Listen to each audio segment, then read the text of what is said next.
I believe that companies need to earn the user's trust. And I think that transparency is the only credible way to do it, I right? agree with you, yeah. Going back to when I was working on Bitcoin Core, the biggest project that I worked on was its reproducible build system. And that was very important. We actually made it what we call bootstrappable. There's another class of attacks where you're not attacking the software supply chain of the software itself, but you're attacking the software supply chain of the software that builds the software.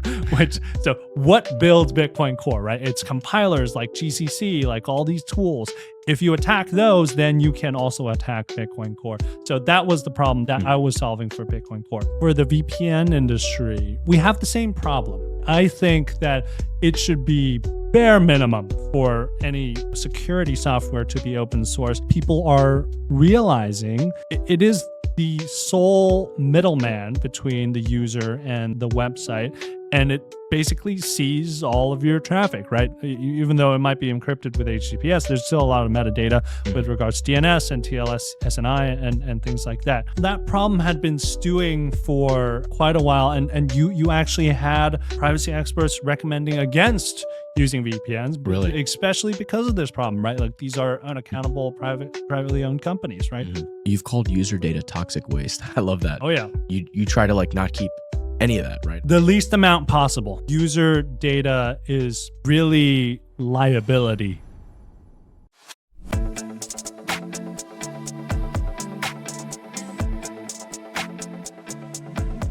Welcome back to another episode of Cypherpunk'd, where we explore money's history, crypto's future, and Web3's role in advancing human rights, freedom, and digital liberty.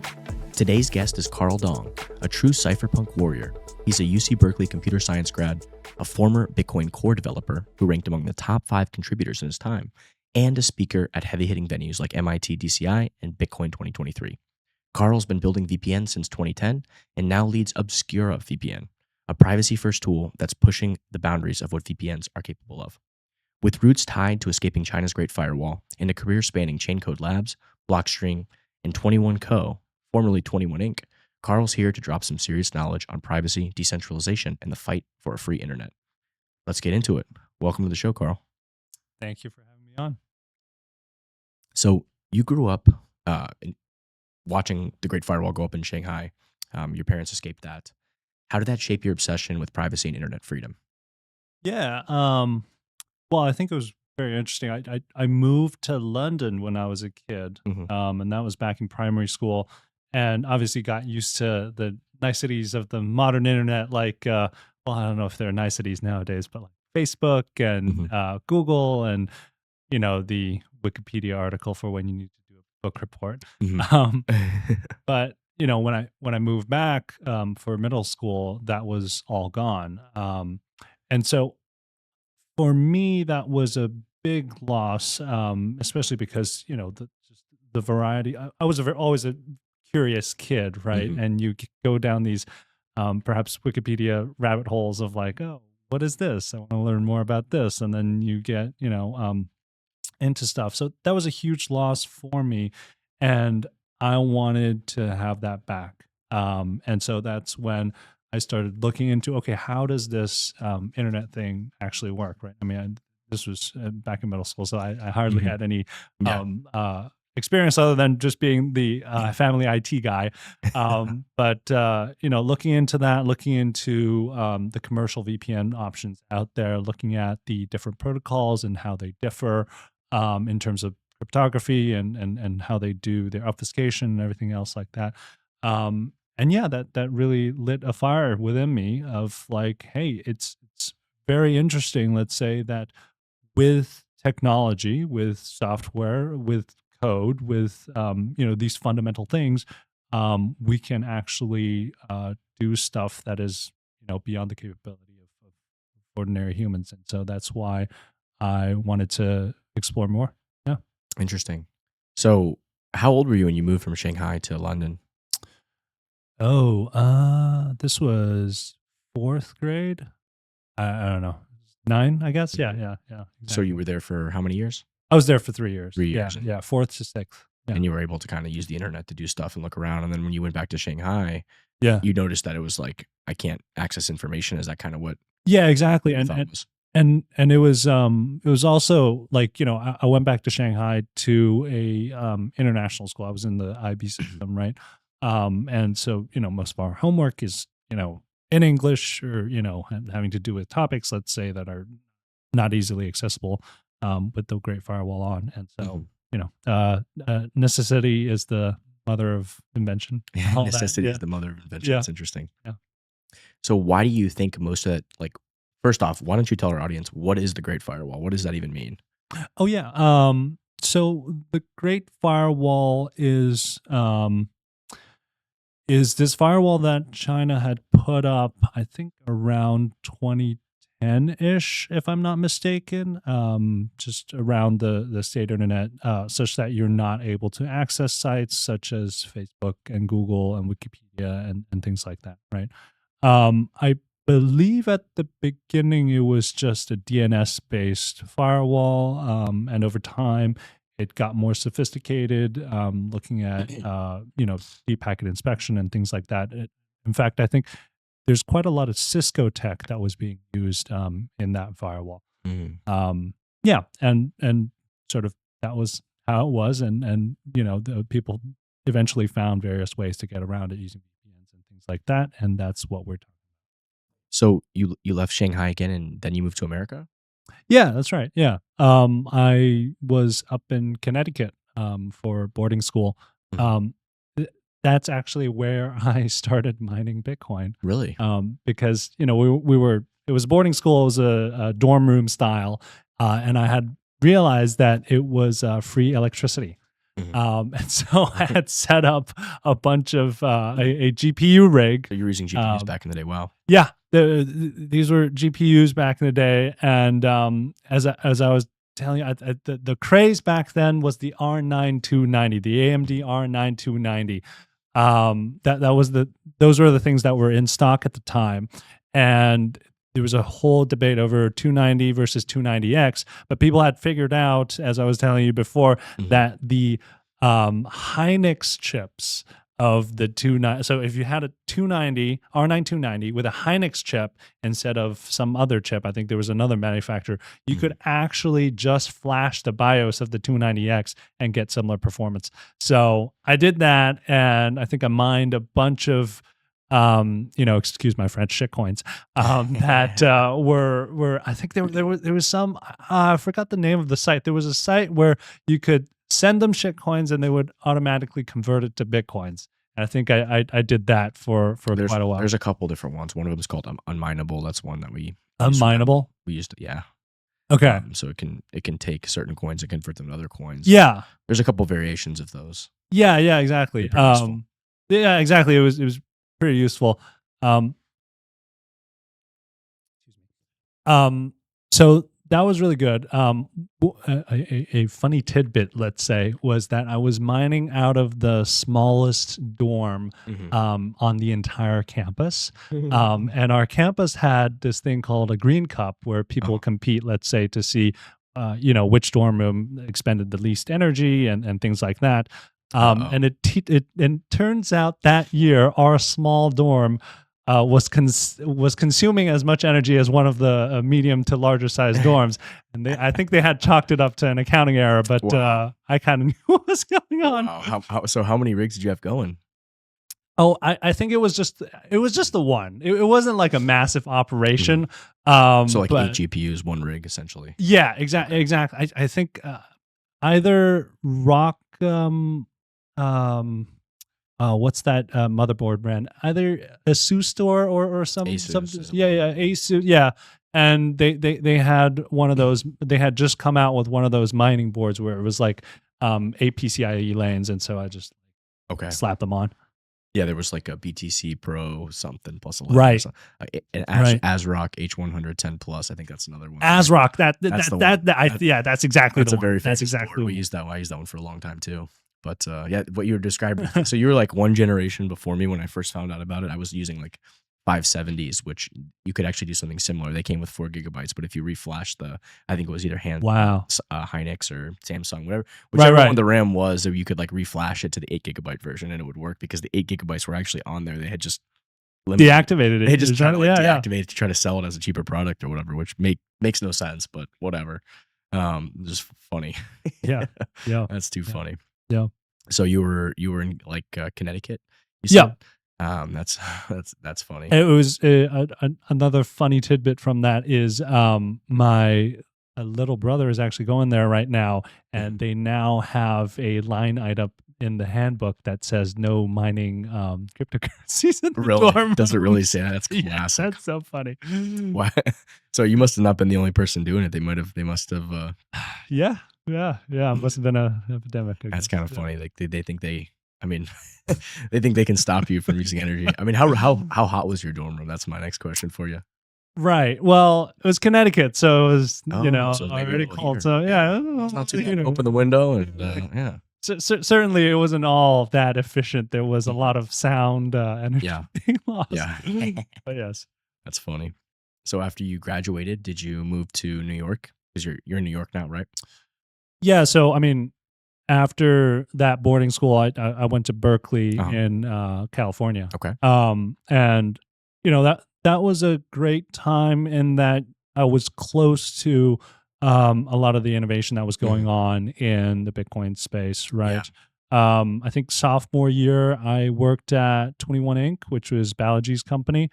And there I met a lot of people who were, actually into Bitcoin. I mean, before it was just like me playing around by myself, right? And now I'm around other people who are into the technology, looking at payment channels and things of that sort. And I think one of the boldest things that we were looking at there was implementing the HTTP 402 error code, which, right now I think there are a bunch of things that are trying to do that from the Lightning side as well, which makes sense, right? It was sort of an error code that was waiting for Bitcoin or Lightning or one of these technologies to take over. Payment required, right? What better for a machine to pay with than Bitcoin and everything else?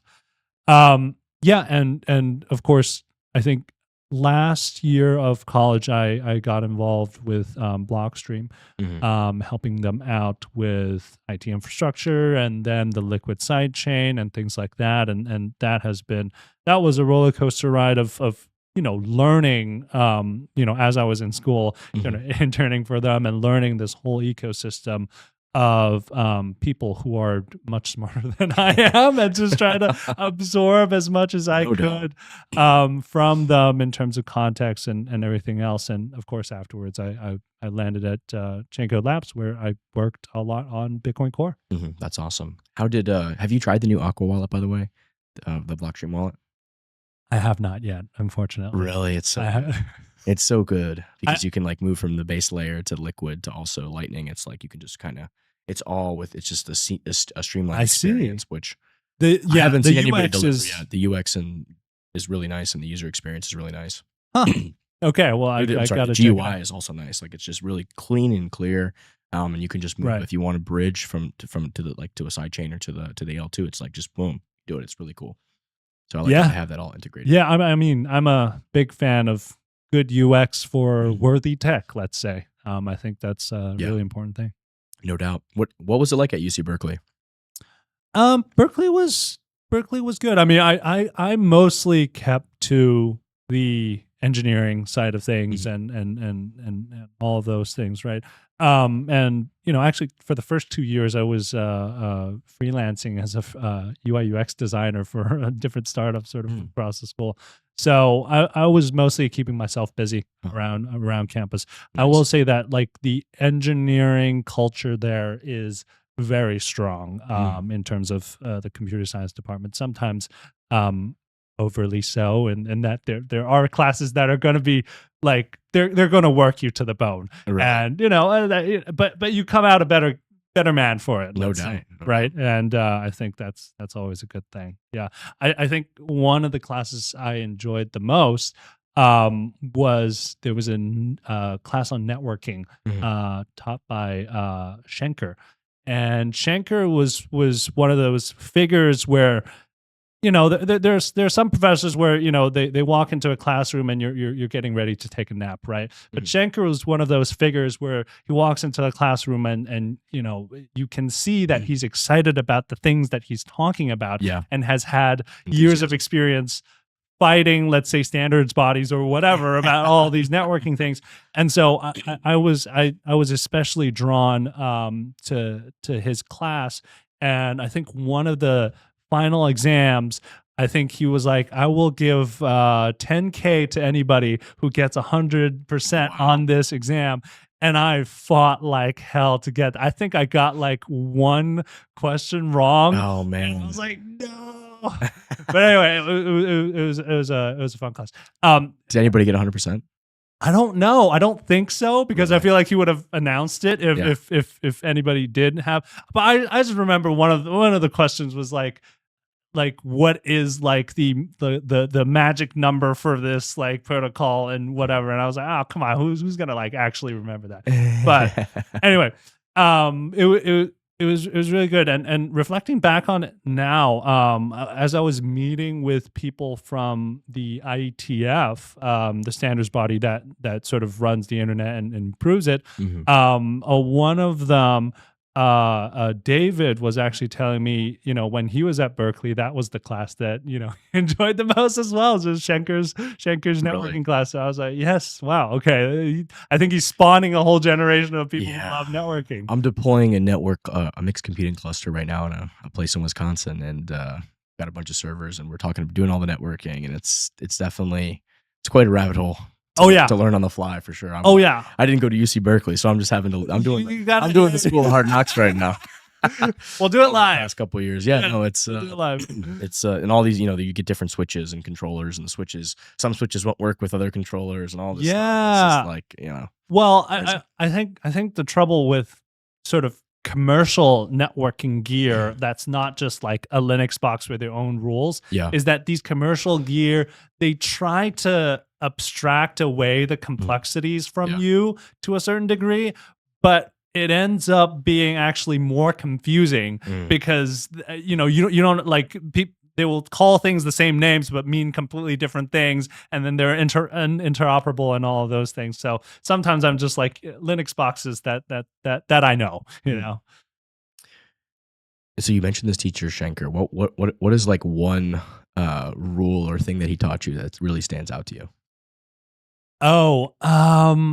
One rule that, I think two things that he lamented, let's say, was the deployment of IPv4 and IPv6, right? Yeah. How the deployment of IPv6 has still been so slow, even though we're running out of IPv4 space, just because we have a good band-aid that is that is NAT, right? That is network address translation, and so that NAT is what is enabling us to have these, billions of devices still on IPv4, right? It's actually it's becoming more common now, but it's still somewhat rare for people to default to IPv6 or have IPv6 only networks. It's so funny. I just had I just was with my internet provider with my fiber. I was just dealing with all this with my team. They're like, I'm like, guys, good news. I got unlimited IPs for us to use or whatever. And it was the IP6s or whatever. Yeah. And they're like, oh, Maddie, come on. We need IPv4. You can't. Nothing is built for IP6. This is garbage. I'm like, why? What's going on? I was trying to understand it, but yeah, it's unfortunate. Let's say from my perspective as someone, and you can tell me if I'm getting too off track here. No. I could just ramble. It's interesting for me, or I lament this from my perspective, because the network address translation stuff really defeats the free and open internet, in my opinion, right? It used to be that if somebody had an IPv4 address, just an IP address, right? People could just visit him or her or whatever, right? The machine. They could just visit the machine. With NAT, now you sort of have to ask the permission of your network admin in order to port forward you or do some sort of fancy SNI port 443 thing in order for people to visit your site.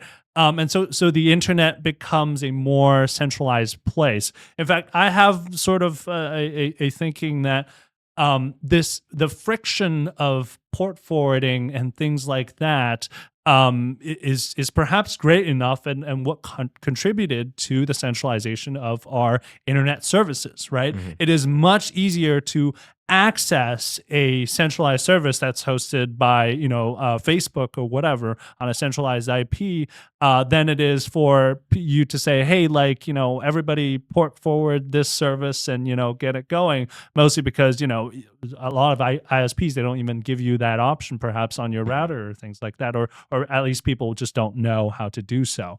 So that's a shame, and IPv6 was supposed to fix that, but unfortunately its deployment is somewhat slow, although I do feel like it is picking up in the last few years, especially in Europe now. They have a lot of deployments are using CGNAT. So what CGNAT is carrier grade NAT, whereby you might have an entire building that shares one IP address, or an entire floor of a building, or perhaps just one ISP.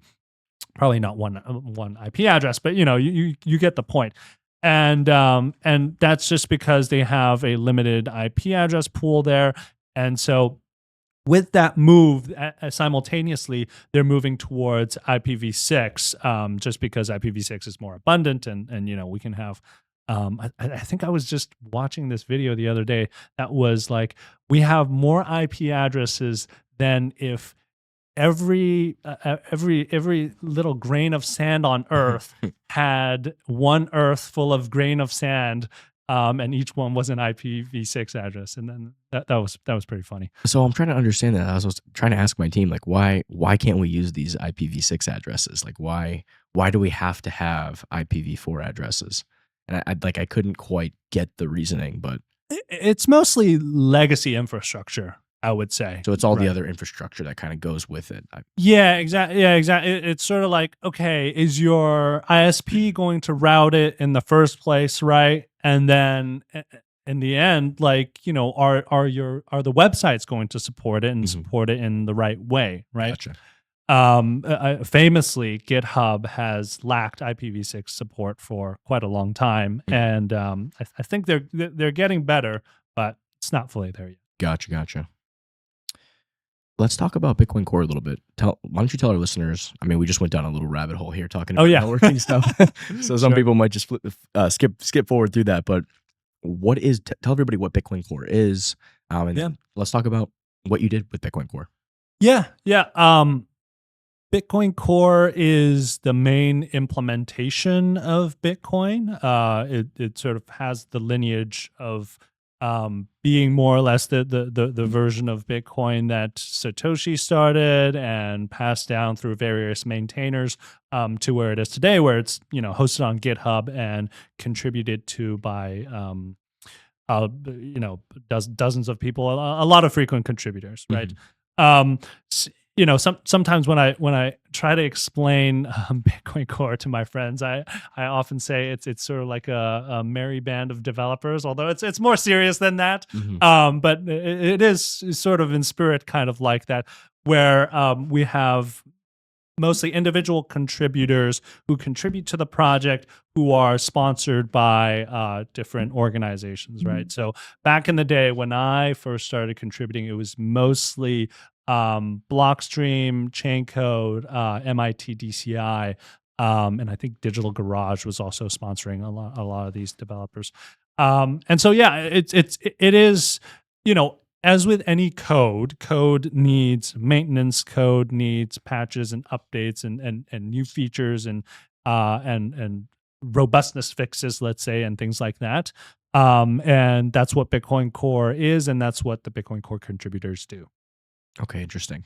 What is talk about like another implementation of Bitcoin, like another group of Bitcoin developers that work on Bitcoin, because I know there are a couple niche communities that do something similar that's not Core. Yes. Well, I don't know that much about them, but I hear about them. Let's say from time to time. I know that Luke Dash Jr. Maintains Bitcoin Knots, which is an alternative version of Bitcoin Core with its own patches. In fact, actually, when I worked at Blockstream, the sidechain implementation Elements was a fork of Bitcoin Core. It was a very extensive fork of Bitcoin Core, obviously. But I remember, every few years there would be a great rebasing of like, okay, let's rebase over the latest version of Bitcoin Core, and it would always be a painful experience. But so there's Bitcoin Knots, and I believe there's also another C++ implementation that's actually actively being worked on. I had forgotten the name, but yeah. I think you're right. I'm blocking on the names too. Yeah, and there's differences between different implementations, right? There are like sort of full node implementations like Bitcoin Core and Bitcoin Knots, and I've forgotten the C++ one. But there are also implementations of part of the Bitcoin protocol. So things. So what we would call just libraries, right? Like Bitcoin libraries. And there are Bitcoin libraries in Python, but there was also a Rust Bitcoin library where I was actually a maintainer for some time, where we were trying to implement some parts of the Bitcoin protocol and various standards in Rust. I think he pulled up libBitcoin. libBitcoin, exactly. That's exactly libBitcoin. Interesting. So if people are running a different implementation aside from Bitcoin Core, how is that experience different? What can they expect? Yeah. Well, that actually gets into the sort of project that I was working on before I left Bitcoin Core. Running a different implementation. Oh yes, and BTCD. How could I forget BTCD? Which is in Go. Running different versions of different implementations of the Bitcoin protocol. Obviously, you're going to have different interfaces to it, right? So mostly when people interact with Bitcoin Core, it's mostly through the RPC interface, right? So that's a JSON RPC interface, or through the command line interface, or maybe through the GUI. But if you're in production, you're probably doing the JSON RPC interface. And so that interface is probably going to be different for different implementations, right? People might have different things with regards to non-consensus. Well, people try to keep to the same consensus rules. You have to follow the same. Yeah, if you don't follow the same consensus rules, then you're kaput. Like you're on your own fork there. Yeah, you're fucked off. But people try to. But there are things with regards to mempool policy or I believe relay policy as well, where you could fudge around with that a little bit and have your own views on like, okay, what are the transactions that are going to stay? What do I expect transactions to be in the next block and things like that, right? And then that's something that people change. Actually, this is probably a good segue into one of the projects that I did right before I left Bitcoin Core, which was libBitcoin kernel, which is actually being continued right now. So there had long been this idea of libBitcoin consensus, which is sort of extracting out the consensus parts of Bitcoin Core into a library that other people can use, right? And so this sort of stems from the fact that, as we were just talking about, you don't want, even if you're an alternative implementation, you probably don't want to veer off from actual consensus, from Bitcoin Core's consensus, because if you veer off, then and you're a significant chunk of the network, then it could lead to a chain split and things like that, right? And so libBitcoin consensus was an attempt at extracting that out into a reusable library. I think that fizzled out a little bit because it was a little too ambitious in terms of what it was trying to do. And libBitcoin kernel was sort of a V2 of that project, where it was more of an incremental approach in order to have this reusable kernel of code that people could import and use and stay in consensus with Bitcoin Core. And so, yes, it's something that's very important actually in the ecosystem. Interesting. I like that. Let's talk a little bit about Obscura, which is what you're working on now. Yes. The VPN that can't spy on you. That's a good one. You say it literally can't log activity, unlike the pinky promise, no logs policies most VPNs peddle. Break it down for us. How does the two-party relay with Molvad work, and why is it a game changer? Yeah, happy to. Well, actually, first off, what is a VPN? Explain it. Right. What is a VPN? That's very interesting. So basically, when you visit the internet, right, your internet packets, let's say, go out from your router to google.com or whatever, right? And google.com can see that it's coming from your IP address. Your ISP can see sort of all of the packets that are flowing through them. We have protocols like HTTPS that make it a little bit better. But that your ISP can still see the metadata, let's say, in what you're doing. What a VPN does is you are now encrypting all of that data to a third party, right? You're encrypting that data to a third party, which then visits google.com. And so from your ISP's point of view, right, they can no longer see what sites you're visiting, no longer see all of this metadata that's out there. But the thing is, and this is where our innovations come in, is the thing is, you have now just shifted your trust model from one where it's your ISP looking at your data to one where it's now this third party that's looking at your data. And ISPs, the laws have gotten more lax, but they're somewhat regulated entity. Yeah. But this third party company is a wholly privately owned company with its own agendas and whatever, right? And it's not even fully about that, right? I think there are a lot of VPN providers out there that are truthful, that are honest, that actually care about what they're saying. But to me, as someone who worked on Bitcoin Core, my standard, exactly. My standard of trust is a little bit higher. Yeah. In that, I want it so that I don't have to trust my provider, right? Or at least minimize the amount of trust that I have. Trust minimization, yeah. Trust minimization. That's exactly it, right? And so with these traditional VPNs, they know who you are, and they know what sites you're going on, which sort of makes them the perfect middleman for even external attackers to hit, right? So even if they're going by their words, an external attacker might see this as the perfect place to hit. What Obscura does is we use 2-hops. And so what 2-hops does is we are the first hop. So you as the user, your traffic goes through us. And so we know you, the user, that you've paid up, perhaps if you're using credit cards, Stripe might require some, address or whatever. But we physically cannot see your traffic. This traffic is fully encrypted from your device over to the second hop. And that second hop is Molvad, because we think Molvad is the most trustworthy VPN provider out there, which is why we're happy to partner with them. And so we are basically blindly relaying your internet traffic, having no idea what it is, just that you have paid through to Molvad, and Molvad only knows that, okay, this traffic is coming from one of Obscura's, 1,000 users, and it's going out and it is serving you that end-to-end connection to, Google or Facebook or whatever website that you're trying to visit. So that's how Obscura works. Interesting. Seems very similar to the iCloud private relay network.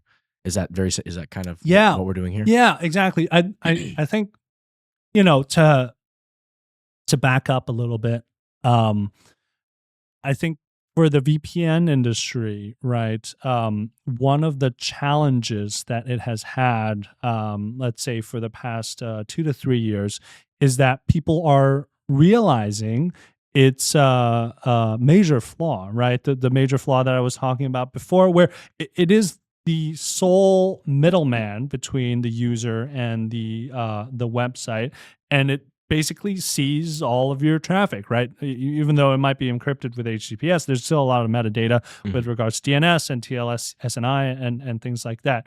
And so you have to trust that middleware, essentially. I mean, you know. Yeah, exactly. You have to trust that middleman. And so that problem had been stewing for quite a while, and you actually had people who were all for privacy, let's say, privacy experts recommending against using VPNs, really, especially because of this problem, right? Like these are unaccountable privately owned companies, right? And so when Apple iCloud Relay came out, and it was funny, it was one of the other Bitcoin developers that sort of alerted me to this, Macarello, and he was talking to me about it, and it seemed like such a genius fix to this, because iCloud Relay is really their white paper outlined this 2-hop scheme, right? It's what is it? In the AI world, it's attention is all you need. I think in the networking world, it's 2 hops is all you need. I mean, Tor does 3, but we do 2, and 2 is I think the sweet spot for a lot of people. So in Apple's scheme, it would be your device to Apple servers as the first hop, and then to Cloudflare or Akamai or I've forgotten the last one, or Fastly as the second hop before you go onto the internet. And that was a really good scheme, and that's why we modeled it after that 2-hop scheme, with Molvad now as the second hop and Obscura as the first hop. Interesting. Yeah. You've called user data toxic waste. I saw you on another podcast. You mentioned this concept of toxic waste. I love that. Oh yeah. So you try to like not keep any of that, right? I mean, that's like that way. The least amount possible. The least amount possible. Yeah. I think that user data is really liability for internet services. I mean, even stepping back from sort of a privacy standpoint, in terms of software and complexity, right? Just from a computer science and software architecture perspective, if there is intermediate state or state that you can get rid of from your architecture, then that leads to a simpler state machine that you have to think about in terms of your software, and that makes your software way more robust and easier to write and test and operate. So even from that perspective, it makes a lot of sense. I think it doubly makes sense then from a privacy perspective, in terms of, I think, this is one of the innovations that drew me to Molvad, let's say, in the first place, was that they had the innovation of, I don't know if they're the first ones to do it, but I think a lot of other, VPN providers certainly copied it afterwards. They had this innovation of using user numbers. So instead of having you log in with a password that you probably used 1,000 times in different other websites, and an email that is probably just your first name, last name, and a bunch of numbers at Gmail, like instead of that, they were like, okay, what do we need? We just need some way to identify the user. So how about we just generate a random number for them? Don't even ask them to do a password manager, because they might fuck it up. Just generate a random number for them, and they can pay using whatever, and then you don't have to store all of this password hashes and all these for them, right? And so I think it's great for privacy and great operationally for the company as well. And so user data is really toxic waste. It's liability for privacy-focused companies. Yeah. we see this not just in the VPN industry, but just in the world at large, right? Like there's a lot of policies when it comes to financial stuff with us KYC, AML, know your customer, anti-money laundering, and essentially what we actually see, what I've seen from looking into it, is like it does way more harm than good. All you're doing is creating massive honeypots of people's data with people that are unaccountable, that really aren't in the security industry, that shouldn't be having all this personal user data. And then we're talking major corporations here that are just constantly hacked. And then the ramifications of that is that now all of that person's data is sitting on a dark web being sold somewhere. And, grandma's getting her bank accounts drained because she got phished, right? Right. That, like, it's causing way more harm to society than it, it 100%. does. Yeah. 100%. I think, as with a lot of these things, it always perhaps starts with a seed of, oh, we got to protect this and that and whatever, right? But to me, the effort that's spent in all of this enforcement and all of these things perhaps would be good spent on, zero knowledge tech, right? Are there ways to prove things without having to like give away all of your information for it to just be leaked all over the place? But anyway, I hope that's where we're going in the future. Can you explain what a zero knowledge proof is? Because you just threw out that term, but I'm sure a lot of people are like, what is he talking about? Right. What would be a good zero knowledge proof example here? So for example, this is totally an example, not for or against anything like this, right? Like, for example, for let's say accredited investor status, right? You need to have a certain amount of money. You can perhaps submit a proof that you have that amount of money without revealing all of your wallet addresses and whatever, right? And so that in that case, that would be a zero knowledge proof, in that the party that you're proving to has zero knowledge of the actual let's say addresses that you own or what exact amounts you have, but they get a credible proof, let's say, that they can verify that you do meet a certain status or some property, let's say, about your information. Interesting. I've noticed when I use VPNs, some VPNs work better than other VPNs. Some of them are very slow. With this multiple hop, do you notice a loss of like speed still, or is that a major issue still? What are your thoughts there? Is there a way to fix this problem?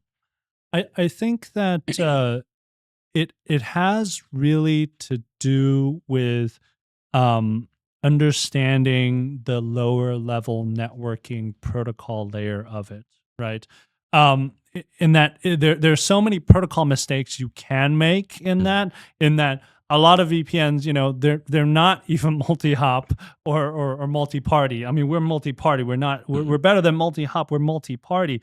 And our users claim that we have really smooth streaming and everything else because we really looked into the protocol. That was one of the things that we mentioned in the blog post, actually, is that a lot of the other VPN protocols, especially when you turn on obfuscation mode or for if you're in a restricted network environment or things like that, they get into this mode where they suffer from what's technically called the TCP over TCP meltdown.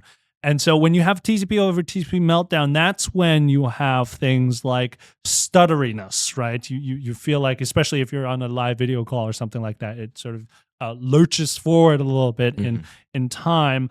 And when you're streaming video, it does that as well, right? And so these are all things that I think are solvable with good tech, with an attention, let's say, in the how you implement your protocol and how your protocols sort of interact with each other, which I'm not sure that some of the other companies have been paying attention to, but certainly is a big part of what we nerd out about here at Obscura, for sure, right? I can see that. I'm very much a creature of comfort. Like, if I notice, a blip of a lag or something like that, it's going to bother me to no end, and we're certainly going to figure it out. And I stream 4K HDR videos through Obscura just fine, and we're going to make sure that it continues to be the case. Quality controls up there. So I'm going to ask you another question because I use a VPN sometimes, and what I don't like is I don't like the fact that when I go to a website and they're like, "We know you're using a VPN," like that annoys me to no end. How the fuck do you know I'm using a VPN? And is there a way? And then I have another VPN, and it's like it doesn't notice it at all. Can you explain that? Yeah. Does this have to do with like the QIC, HTTP3 stuff of like how it's being implemented or blending with traffic? Or this is on the other side of blocking. So one of the things that Obscura does extremely well, other than privacy, just to talk about it for a little bit, is what we call obfuscation, right? Mm-hmm. So with obfuscation, we're trying to tackle blocking at the ISP level. Right. Let's say you're at a school or you're at a co-working space, something like that, where, they only let out, HTTP traffic, or, some of the other VPNs just won't work. We do obfuscation because we want to look like HTTP traffic to the ISP such that we get let through, such that you have, access to the free and open internet. Right. And this obfuscation tech, I think, is quite important and is one of the innovations that we have because I've had so many experience, let's say, dealing with the Great Firewall, right? For the Great Firewall, the techniques that worked the best is for you to obfuscate, either to do domain fronting or to do, protocol level obfuscation by looking like HTTPS, which is exactly what we've done. So that's blocking on one side. The other side of blocking that you're talking about is blocking from sort of the website point of view, right? So that would be, I don't know, Yelp, for example. Yelp blocks a lot of VPN IPs. Reddit sometimes blocks a lot of, if you're logged in, they don't give you any trouble. But if you're logged out, sometimes they block your VPN IP. And so from that point of view, the way they're doing it is this sort of what I think is an archaic method of detecting things called IP reputation.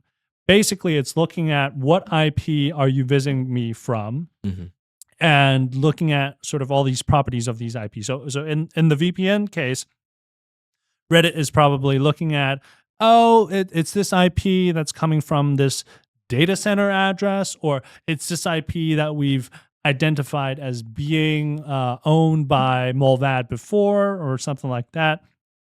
And it's saying, okay, we don't want that.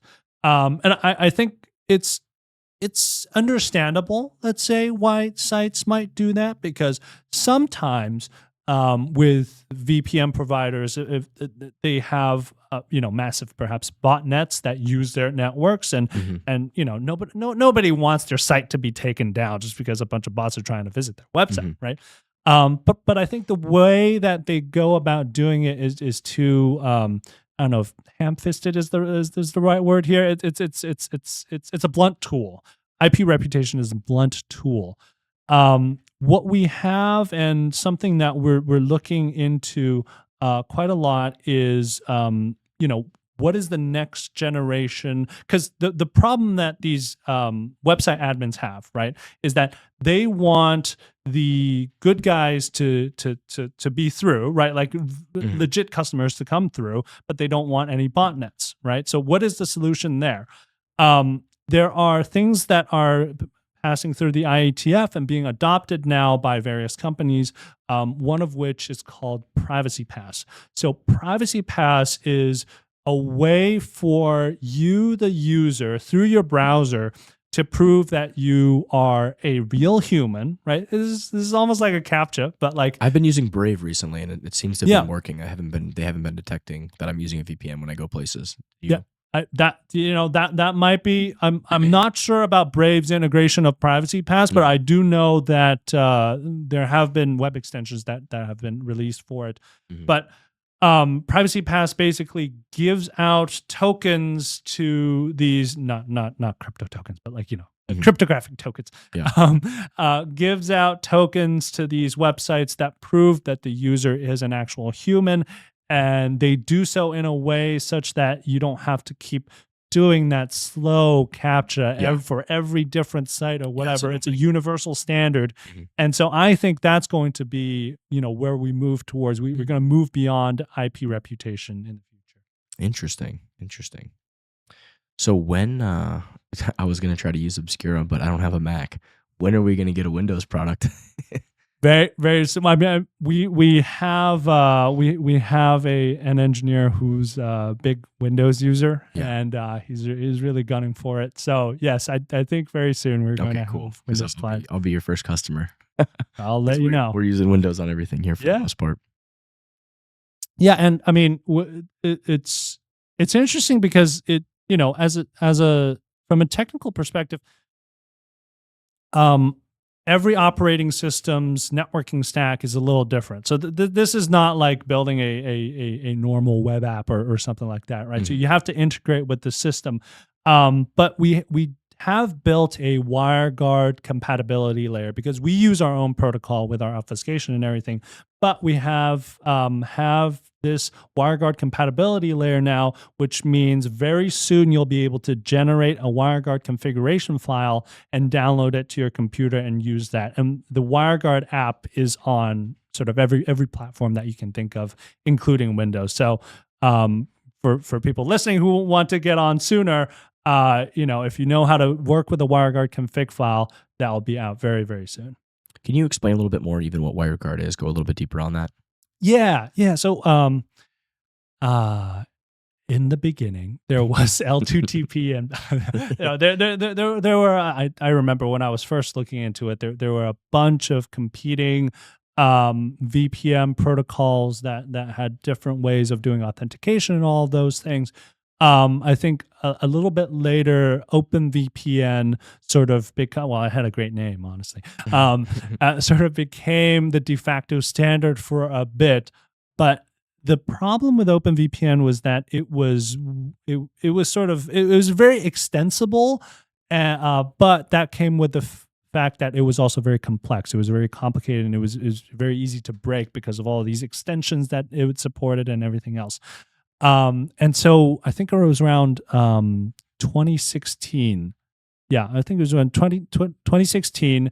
Jason released the white paper and sort of the cryptography behind WireGuard. And WireGuard became the new generation of VPN protocol that everybody rallied around. In fact, WireGuard is now in the Linux kernel, as in, like, if you have a normally built kernel, like all of these major distributions, it is baked into the Linux kernel how WireGuard works. And so you can connect to a WireGuard server just with that, without installing anything almost. And so what WireGuard was a simplification of these old VPN protocols into something that is much simpler, that had a suite of cryptography that people could agree on, but just one suite of cryptography, not like negotiating 5 different suites and seeing, because everything breaks, right? And I think a few other innovations that it had was, one being over UDP at the time, which was which avoided the TCP over TCP problem. Exactly. Which is like one of the things that avoids that. Yeah, exactly. It was one of the things that avoided the TCP over TCP problem that OpenVPN had. Obviously, it was on port 51820, and it was like very easily fingerprintable, which we solve. But but at the time it was revolutionary, and it also had great denial of service mitigations. But overall, it was, if you look at the paper, one of the things that it actually does is it minimizes the amount of state that you have to keep, which comes back to, user data as toxic waste, right? Exactly. Like if especially in software design, wherever you go, whatever you see, the less state you have to keep around, the better your software is going to be. Interesting. You've made Obscura's client open source and plan reproducible builds. Why is that transparency so important? I believe that I believe that companies need to earn the user's trust. And I think that transparency is the only credible way to do it, I right? agree with you. Yeah, no doubt. And so, going back to when I was working on Bitcoin Core, the biggest project that I worked on in Bitcoin Core was its reproducible build system. Basically, the idea is this, right? We have Bitcoin Core is open source, right? You can look at the source code, right? And we publish the apps and everything, and the binary, what we call the binaries, the programs that you run on our website. So who's to say that the programs that we publish on our website are what's the source code, right? Because you could have a source code that's all clean and no backdoors and works the way that it does, and you just like modify a little bit before you like publish it on the website, right? Who's to say that those two match? And that was a problem that originally there's this developer called DevRandom solved with the Gitian system, and this was so forward thinking, I think, because at the time, these sort of attacks, that attack of like, taking the source code, modifying it a little bit, and publishing a different version, those sort of attacks, these supply chain attacks, what we call supply chain attacks, weren't front of mind for people yet.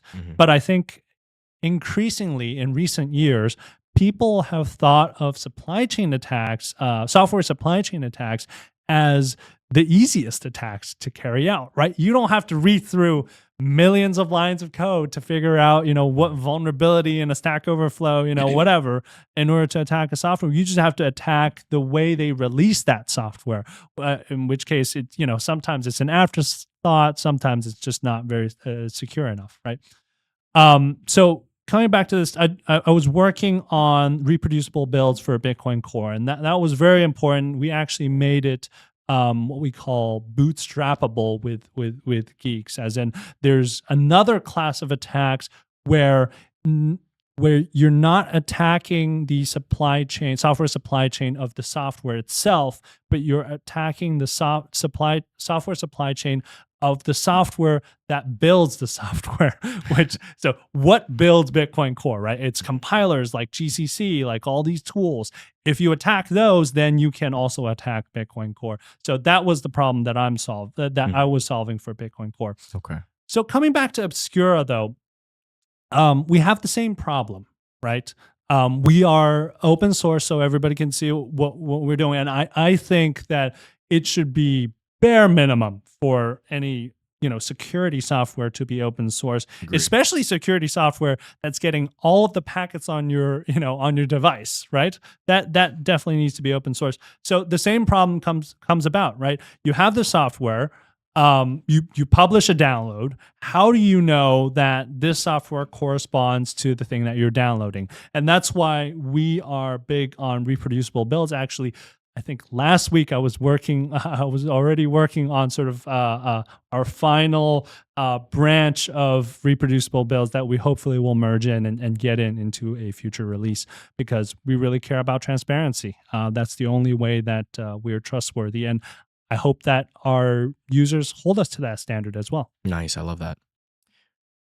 I'm going to take you down a separate rabbit hole that's kind of related, but not really, just because I'm curious. Please. what you think about it. This recent hack that just occurred, how did they execute that on the wallet software? Was that something of like what you just described? Yeah, I mean, you know what I'm talking about? I think was it Huobi? This was the Bybit. Maybe it was Bybit. Yeah, Bybit. I think. ETH hack. Yeah. That was like the biggest hack that's ever happened. Maybe. Yeah. Well. It's you could say it's a supply chain attack. This was yes. So you could say it's a supply chain attack is in that it wasn't an attack in how the software was working. The software was working exactly as it intended. It was just that in sort of technical communities we would say it's PEBCAC. Right? Problem exists between keyboard and mouse or keyboard. Anyway, a keyboard and chair, exactly. In that what the signer expected that they were doing was not the actual thing that they were doing, right? I believe I only read very briefly about this, but it seemed like the signing screen on the ledger was showing something that they assumed to be the contract address, but it was actually something else, and one of them was more easily malleable, and so it was, the attacker used that to attack the. What do you mean one of them was more easily malleable? Well, I mean, I think most of them are, hex, they're showing hex values, right? And, if it were showing a hash, then you'd have to have a pre-image attack in order to sort of match two hashes. Whereas, if it was just showing a hex of binary data, then you could just change that binary data to whatever you want. Anyway, I'm not 100% sure about if that is. I guess the question is, if they were using the ledger or using a cold storage device, what did they actually look at the wallet address and it showed the same address and they pressed approve? I mean, that's what I'm trying to understand. Were they even using a ledger? Or were they using something else? I think it was like password or passkeeper or something. Password keepers. I can't remember exactly the name of it. I was reading about it, but I just I don't know anymore. So you tell me what happened. I don't know. I was trying to understand the ledger. It might have been. I'm not sure. But in any case, it seemed like what had happened was that they expected to do one thing, and it did something else completely. Right. North Korea's Lazarus Group, I guess they got 1.4 to 1.5 billion. Oof. That's crazy. Ronan Bridge. Ask to explain, Paul. Ask it Eli 5.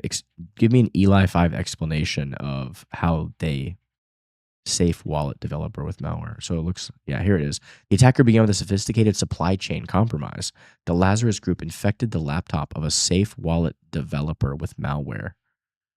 This gave them access to the Amazon AWS session tokens, which are temporary credentials used for secure cloud access. Using these tokens, the hackers bypassed SafeWallet's multi-factor authentication and gained control of Bybit's ETH cold wallet administrative keys.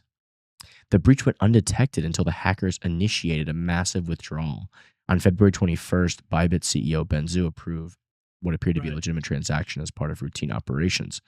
So it was it does look like it'd be a sophisticated supply chain attack. Yeah, it seems like it started out with a supply chain attack to sort of stage the whole thing and just wait. And then exactly. And then there was some second phase where it actually, because they needed somebody to physically sign that transaction. A multi-sig, and that's what it is. I think it speaks to a couple of things, right? One of the things is that when you design protocols that are safety critical, which I think money is, right? I mean, you really need them to be simple. I think one of the flaws in how the CEO was signing what appeared to be a legitimate transaction has to do with the fact that transactions on chains like Ethereum are hard to decipher, let's say. On Bitcoin, there's only so many ways you can structure it. Well, you could do complex scripts, but it is very clear, let's say, when you're doing a complex script, what you're doing. Whereas on these other chains, it seems just like, oh, well, it's been audited by Zeppelin, and perhaps that's okay, and things like that, right? I mean, a simple transaction should be just moving from one wallet to the next, though. That's like, whenever I've done that on Ethereum using my ledger, it's very simple. It shows you, okay, here's the address you're sending to. Make sure it matches. Okay, it matches. I don't know if he was using a ledger, but I don't know what this wallet thing he was. What's it called again? Safe wallet or something? I don't know exactly what that is. Maybe you can scroll up and look at it. Paul, let's see. Go up to the top. It mentions at the very top what it was called. I think it was called like safe.wallet or something. I've never even heard of that. Yeah, Safe Wallet. Interesting. So the hackers targeted Safe Wallet, a third-party multi-signature wallet platform integrated into Bybit's infrastructure for managing its cold wallets. Yeah.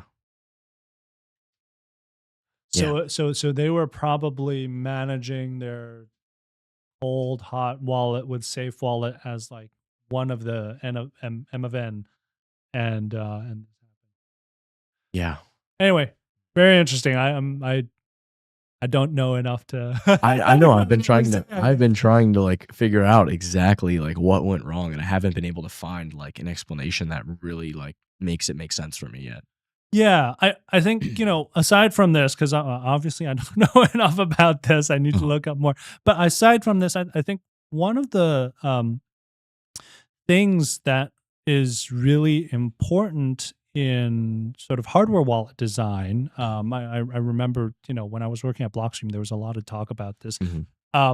Is the sort of the last mile almost, right? Like you have this secure element that's supposed to do the signing and everything correct, right? And if it is, you still need a display, let's say, because that's how humans interact with the world, right? A display that is securely attached to this element, that's not going to be able to be easily tampered with by, the USB that's plugged into the computer or anything like that, right? Because at the end of the day, we are basically advanced monkeys that are like, oh, I see, oh, this match, Yep. and so if your display is not, which is why I think for a really important point for people who are choosing hardware wallets is choosing hardware wallets that have screens, let's say, and because otherwise, who knows if it's going through the wallet or not.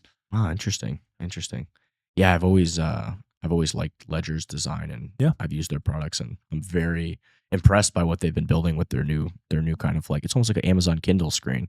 The really? battery Okay. is fantastic. I haven't touched my setup for a while, but I should look into it. Go like 6 months without touching this thing, and it's like 99% battery still, and it's just sitting. It's wild. It's kind of wild, but I'm impressed. I think that's like the next evolution for people to actually be able to see. It's a physical screen. It's very small and compact. Very impressed with their new rollout of their hardware wallets that they've rolled out. 100% touch screens. Yeah. Ledger's always done a great job. Yeah. What the other question too is when it comes to Ledger is that they haven't open sourced some of their stuff. Like, what are your thoughts on that? Do you think there's a legitimate reason for that? They haven't open sourced? So I, as far as I know, I could be wrong, but last I looked into it, it looked like they hadn't fully open sourced. I think they committed that they're going to, but I don't know if they've fully done so yet. Like if they've fully open sourced everything. Yeah. I don't know. I honestly don't know. It sometimes it's parts of different parts. Maybe they're using a chip that somebody else uses, and they can't open source or things like that. I will say that like open sourcing is not as easy as props to everybody who does it, let's say, right? Open sourcing is not as easy as people say it is. I mean, on the software side especially, you have to look out for all of the licensing and everything else like that. What if people want to contribute? And of course all of your very embarrassing comments and code comments and everything else. But I'm sure even more so for hardware, where perhaps for a company that is their whole intellectual property is that we are of the belief that what matters for us is transparency and gaining users' trust, which is why we've taken this approach. So it's difficult, but I think security products, obviously, you need to be as transparent as you can. No, it makes perfect sense. I agree. My next question is, you guys right now are using Movad for that, like exit hop. In the future, do you plan to allow people to pick different ones to use, pick different exit hops? What does implementation like that look like? Yeah, I mean, we picked Movad just because they're the most trustworthy one that we can find out there. Oh, well, there are other trustworthy ones for sure. We want to partner with as many people as will have us, let's say, and have them be exit hops. We're actually also sort of workshopping this idea of perhaps people being their own exit hops, which would be very interesting. Let's say, you're just traveling abroad and you want to, watch TV as if you're home or something like that, right? Yeah. That's also a use case that is very common for people on their VPNs. So I would hope that we would have multiple exit partners, each with differing profiles that people can choose from. And I think in the long run, this is a wild dream of mine. I'm not sure if it'll ever happen, but I want to elevate the VPN industry a little bit, right? As I was saying before, there's this whole kerfuffle even amongst, people who are in the know about privacy, about, should you even be using a VPN or things like that. I think that there is legitimate uses for VPNs, but I do think that the companies as they stand now need to be elevated to a point and need to solve the privacy issue that is sort of haunting the industry. And so I would hope that one day perhaps VPN providers could all be each other's first hops and second hops, because we're just trying to, serve the user, and we fight the same fight for ideally, free and open internet. That would be the goal, right? Yeah, exactly. Yeah, but that's like you said. If it's one, you have to kind of trust that one entity, that it's not. Maybe it's your ISP double dipping. Right? Yeah, who knows? Exactly. Yeah. You know what I mean? Like, who knows? You just don't know, right? So the idea of being able to break that up, this really reminds me of like David Chom's like remailers. Are you familiar with that? I've heard a lot about them, but I haven't looked too deeply. Where they did like the email list, but they didn't want anybody to know like who sent the original email or be able to track it back with packets or whatever. So it was just like this remailer design where they would just kind of forward it. Oh, yes, exactly. Yeah. That makes a lot of sense. What does it mean to like have Obscura built in at the router level? Can you explain that, like a pie hole for whole home coverage? Like what? Yeah. How would that be different? Yeah. Is that kind of what you were talking about, where you be your own last exit hop instead of like Molvad? Or is that different? It's a little bit different, but okay. But you could foresee with our WireGuard config generator, you could probably do this as soon as we sort of release it. But a lot of people actually do put their VPN on their router. And so what that does is, instead of you needing to go on your computer and turn on Obscura VPN and then be protected, it would just be by default. Like anything that exits out of your home would now be protected by Obscura VPN. I love that. I think that's a great idea. I think a lot of people do that on their routers, mostly more technical folks.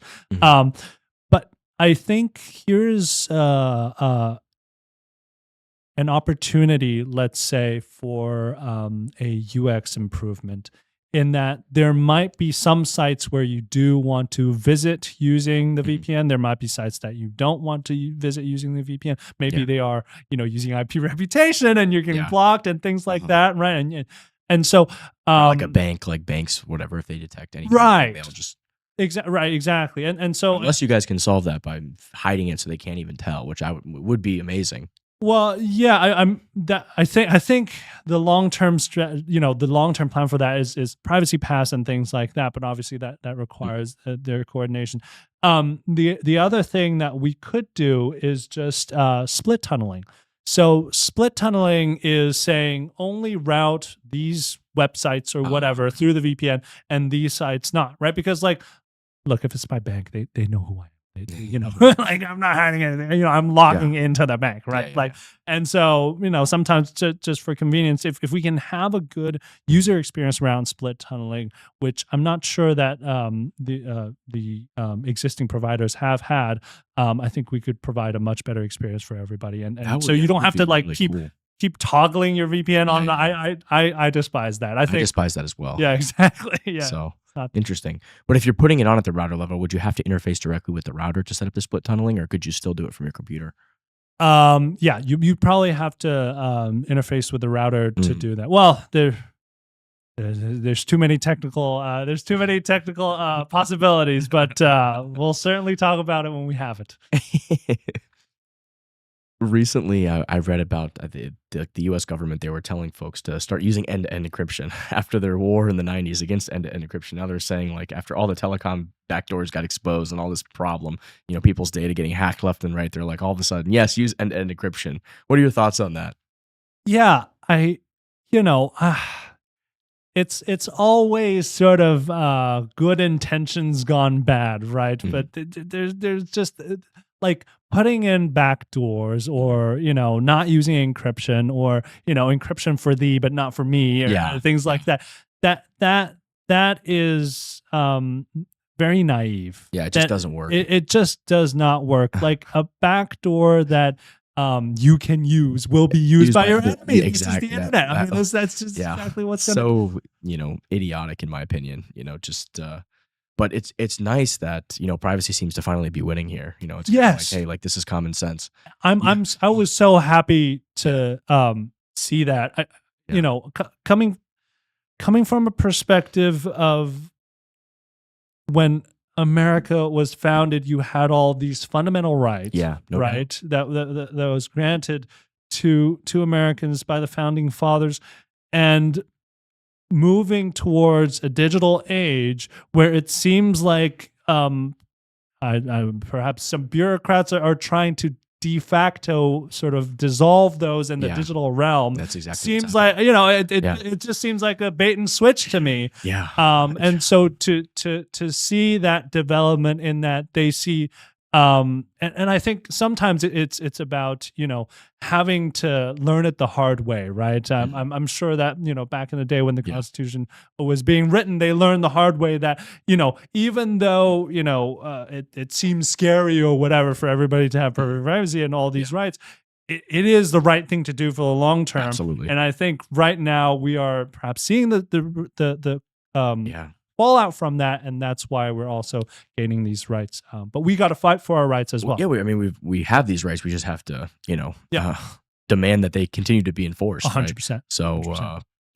And that's part of the reason I started this podcast, right? Because as cypherpunks, we really got to push the envelope here, because most people don't understand why privacy is important. They don't understand how the internet. You think you're in your home and you're just on your phone and you're visiting these websites, but you don't realize that you're literally being spied on. They're watching everywhere you go. I mean, that do you want your person that you go to check out at the counter? Do you want them to be able to see all your bank accounts and see, you go eat at the restaurant? Do you want that person? Would you show them all of your personal information, everything you're doing? Right. So why is it okay for your, internet service provider to just sit there and look at every little thing you're doing and monitor you? And, it's just silly. The problem is that it's so obfuscated away that you feel like you're safe in your home. You feel you still live in this, we're humans, right? We feel like this is physical. I'm in this room, right? And, we're having this conversation, but nobody can see through the wall. So we're here having this private conversation, but with the internet, it's not that way. It's would you make your whole house glass walls, right? Would you everybody can just look in and see everything you're doing? No, of course not, right? Of course not. So why are we doing that with when we're interacting and being on the internet, right? It's just ridiculous, Exactly. It's funny you make the glass wall comparison. Yeah. Apple actually has a bunch of ads that they do that are basically exactly that kind of imagery. That's amazing. Yeah, no, it hits the nail on the head, right? Privacy is absolutely necessary for a digital age. Yes. I even have the Cypherpunk manifesto on the table. Well, there we go. Yeah. Whoa. Okay. Yeah. So, funny. I think it was Eric Hughes who wrote that. Right. We actually quote that on our website. Yeah. Funnily enough, I think he published it under his soda.eeks.berkeley.edu email. Mm-hmm. And Soda Hall is exactly where I, crammed for my computer science exams and everything else. Small world. Yeah. Small world. All right, let me see. Got a couple more questions for you. With your dual lens on Bitcoin and privacy technology, what's the next big battle for digital freedom?